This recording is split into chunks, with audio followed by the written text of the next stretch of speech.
Ladies and gentlemen, boys and girls, this is your guy, John Neal Jr., also known as your professor. How are you today? Hopefully you're doing fine. Well, at least after the session you will be. We're going to talk about relationships. You know, relationships are so important in this world, most people don't realize it. They don't understand that in life, that's all we really have.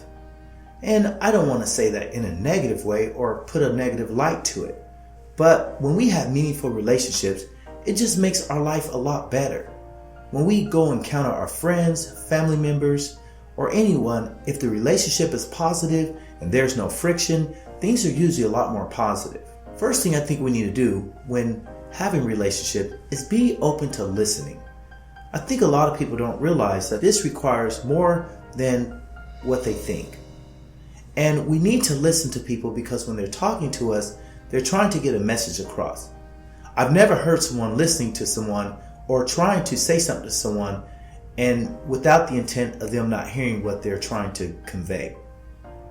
That being said, I think listening requires skills.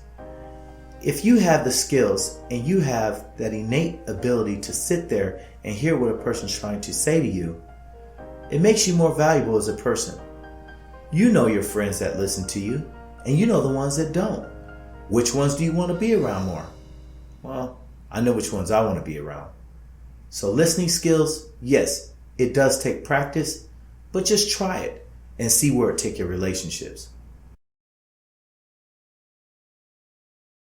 Be receptive to feedback.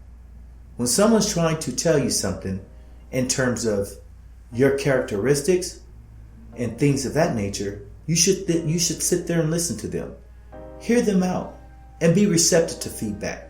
Don't be so quick to jump the gun and be negative or shut things down or have a lack of emotional intelligence. You don't want to do that. You want to trust your instinct when building relationships with people. And if you find a person that you're attracted to in some sort of way and your instinct tells you no, bypass that person, then listen to your gut. It's extremely important. Be honest in terms of what this relationship could lead to and what is this relationship about.